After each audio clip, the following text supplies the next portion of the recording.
leave a message on his chest or just kind of like put it in his hand or something. He'll What? figure it out. What? I never heard of this before. Man, is this true? Do you guys do this? Hi, I'm Mari. Hope you're having a good day, and I hope this video makes today just a little bit better. Today, we're going to be reacting to Womansplaining Men to Women Compilation 10 through 17. Womansplaining Men to Women, Part 11. I gotta drop another truth bomb on ya. Ladies, it is time to reclaim all the time you're wasting trying to read anything off his face. What?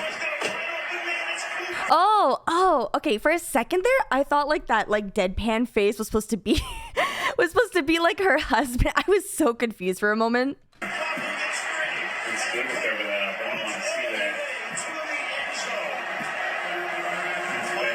It's my team when they're losing, so it's okay. God, I just got so annoyed watching this. I know she's trying to be funny. I know that. But I think most guys watching this know she's not joking. I get so annoyed when women date men knowing they like sports or knowing they like video games. Then they keep dating but expect him to suddenly stop liking sports and video games. As if the moment he agreed to get serious with you, he also agreed to never have hobbies again. And I'm not saying men are never clingy like this, but I do not see passive-aggressive videos of men filming themselves being angry that their wife is ignoring them while she watches RuPaul's Drag Race. Though honestly, a video like that would be funny at this point. Like, oh my god, look at his face. That's a cry for help right there. And I heard him say something like, oh, my team is losing anyway, so it's fine. That's called a coping mechanism. I used to say shit like that to my bullies in high school who would mess with me as a way of making them think they're not winning. And she called it ignore your wife weekend. A football game is like 3 hours. If a man can't spend 3 hours a week ignoring his wife, what does he even have in this world? And stuff like this really messes with guys. See, when you first started dating, you tricked him into thinking that you would be okay with him watching sports or okay with him playing video games. And that brought him a lot of relief to know that you would be okay with that part of him. But this is one of those things that people think will just magically change after marriage. People really trick themselves into thinking that marriage just changes things. You know what else I've noticed too, though? Okay, my face started working again. That I forgot to talk, guys. That was insane. You know what I actually noticed?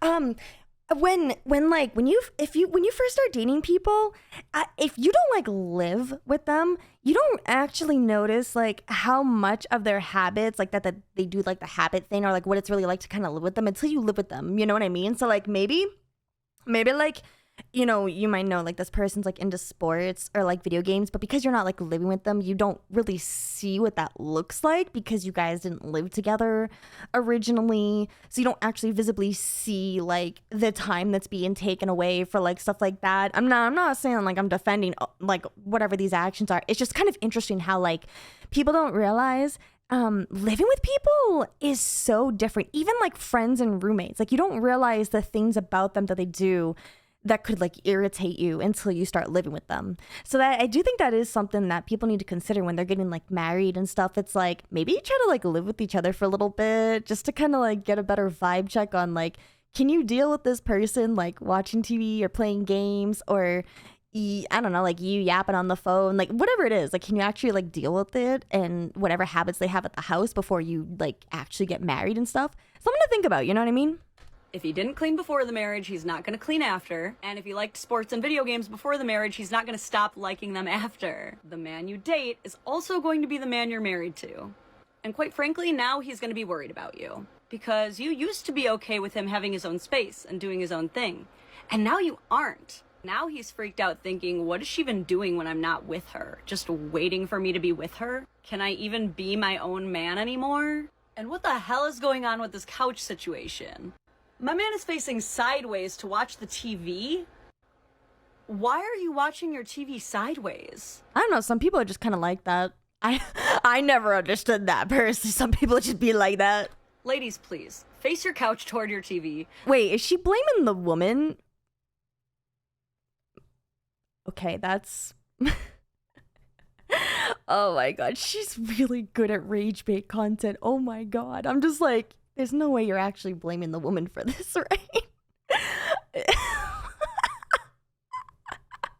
Oh, man, bro.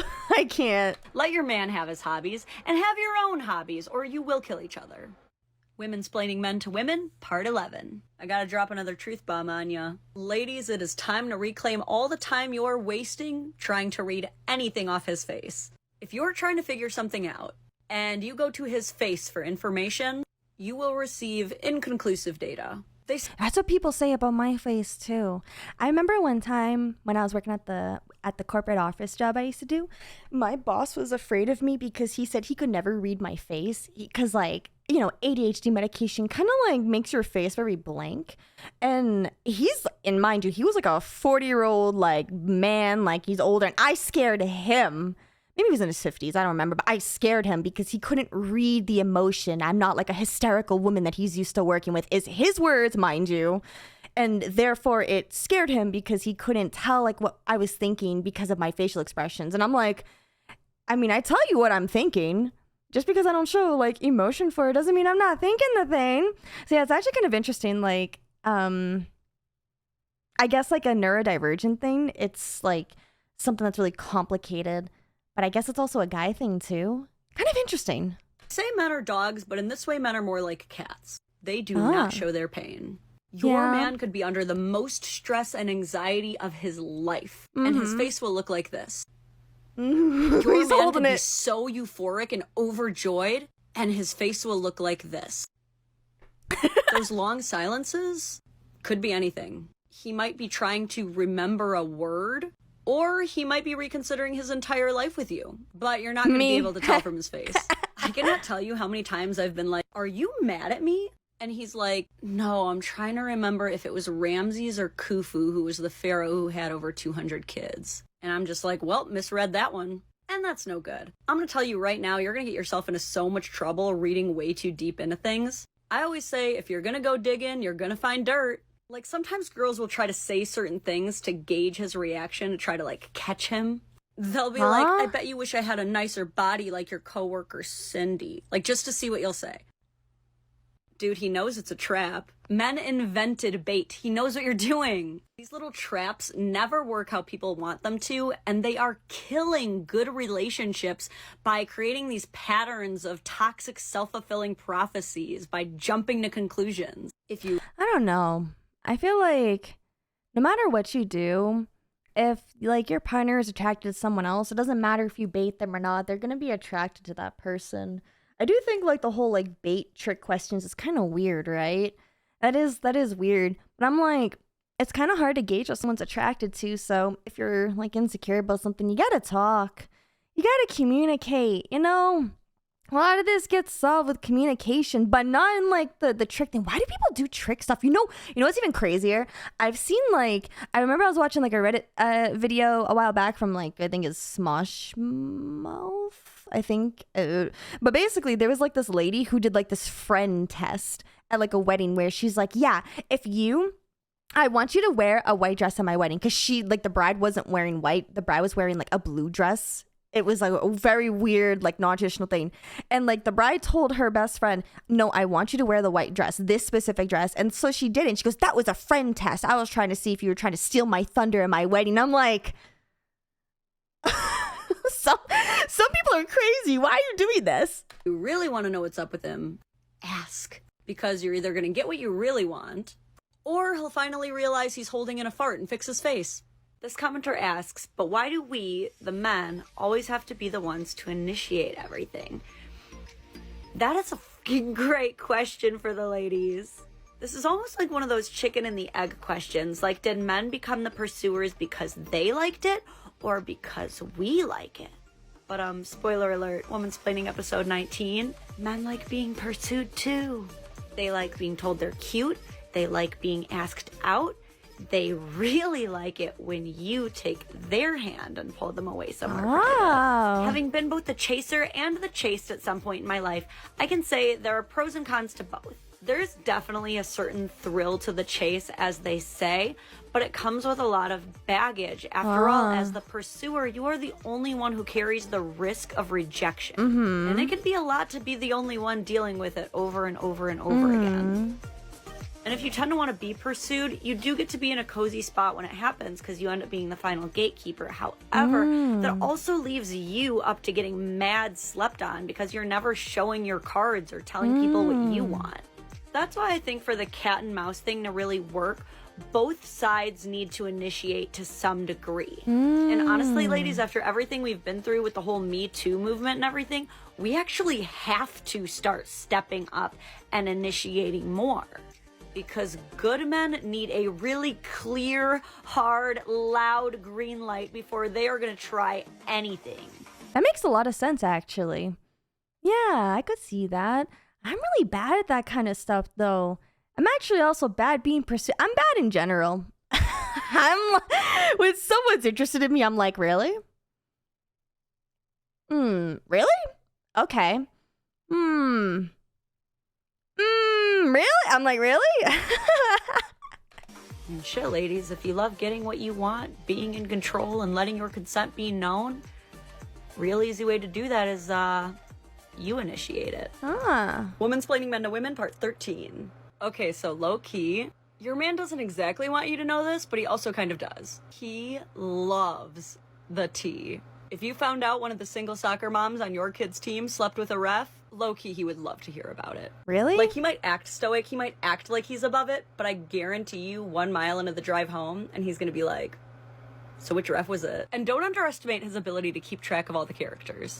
I guarantee you at any time he could list off an entire roster of like 3 different sports teams or the entire cast of like 4 Final Fantasy games. He has the bandwidth. I don't care how manly he is. I don't care if he's 200 pounds of solid muscle with a beard past his man steaks. Even if he's a Did she just call? Wait, what are man steaks? Man steaks? That's an awesome terminology. lumberjack. An absolute lumber snack. Girl, he wants the tea just like the rest of us. Womansplaining Men to Women, episode 15. Men are the first ones to say, I got it taken care of, before they have even mildly begun to figure it out. But rest assured, they will figure it out. Now, we all occasionally fly by the seat of our own pants. Men are pilots, absolute aerospace engineers of by the seat of their pants flying. You know how often a man will pull into his driveway just in time for his wife to text, hey, did you pick up that rock salt? And he'll go, yep, as he's pulling back out to go get that rock salt. Is he lying? Yeah, but that's all because your peace of mind is the most important part of the plan. The plan that he does not have, but also totally has. And that tends to frustrate us as women because we tend to be way more type A than men, and we like to have things a little bit more planned out. But people confuse men's not having a plan with not being prepared. And those are 2 different things. Ironically, the way men do prepare is by preparing for nothing to go according to plan. You know, the one thing us women don't plan for. So you'll notice that when we are getting frustrated because nothing's going according to plan, he's taking it like a champion because he never planned for anything to go right in the first place. Never set yourself up for... Wait, disappointment? No, that doesn't make sense. Always expect disappointment, and then you'll never be disappointed. That's that word, right? Therefore, it's all going according to plan. It's actually kind of annoying how men have not figuring things out all figured out. Womansplaining Men to Women, episode 16. So if it feels like your man is ignoring you or is mad at you because he's just kind of staring off, you might just be lost in his nothing box. See, men do this thing where they accidentally transcend the space-time continuum, and we call it their nothing box. And they really don't know when it's going to happen. They'll just be in the middle of something, and then all of a sudden they just fall through a wormhole. It's something that he wishes he could do on purpose because it's actually quite peaceful, but he knows that it's going to happen right before you're about to tell him something really important instead. So instead of getting mad at him for unintentionally achieving a state of dharma, here's what to do the next time you see him just reformatting. It's actually a lot like sleepwalking. You don't really want to interrupt it or anything, so instead what you can do is just kind of like leave a message on his chest or just kind of like put it in his hand or something. He'll figure it out. What? I never heard of this before. Man, is this true? Do you guys do this? What? Next level of your relationship. Wait, is that like called disassociation? Because like I definitely do that, but that's more of like it's very different. That's usually caused by like stress and like your brain not functioning properly. So, Unlocked. You're welcome. Womansplaining Men, part 17. Raise your hand if you are a woman and you believe that men expect praise for doing work. Yeah, it's a pretty common misconception, but let's be clear. Men do not expect praise for anything. In fact, they're almost always super thrown off when they receive it. That's why when you compliment a man, instead of looking happy like you might expect, he might look confused or even mad, like he thinks you're messing with him. So I think this misconception that men are expecting the praise actually comes from the fact that women are always the ones telling other women to praise their men when they do chores to motivate them to do more chores. And that's really annoying to hear, right? Because it's not like we're getting parades thrown in the street every time we do stuff. Yeah. But what I've realized is that women who are telling you these things, who are experienced with living with and working with men, are not doing it as some like 1950s Pavlovian dog training. It's just because they've known men long enough to see how strongly they react to appreciation. Basic acknowledgement just hits men different. Like, look at this, for example. If someone were to thank you as a woman for vacuuming the living room, you'd either take it as being passive aggressive, like it's expected of you, or it would just feel like nothing because we receive way better compliments. No, I fully disagree with that. No, I actually like being praised for things that I do because I feel appreciated. I know, it must be nice to get compliments a lot as a woman, right? You might be surprised. I don't get a lot of compliments, except for how hard I work on my stuff. That is the only time I ever get complimented, which means, wow, my work is so like awesome that people actually want to compliment it. And it's not because of what the end result is. What I specifically get complimented on is how much dedication and how hard I work to get whatever that result is. So personally, I do like getting complimented for that kind of stuff because it makes me feel like maybe all this hard work and efforts that I'm putting into stuff is not just for nothing. You know what I mean? It actually does feel nice. Maybe it's because my love language is different.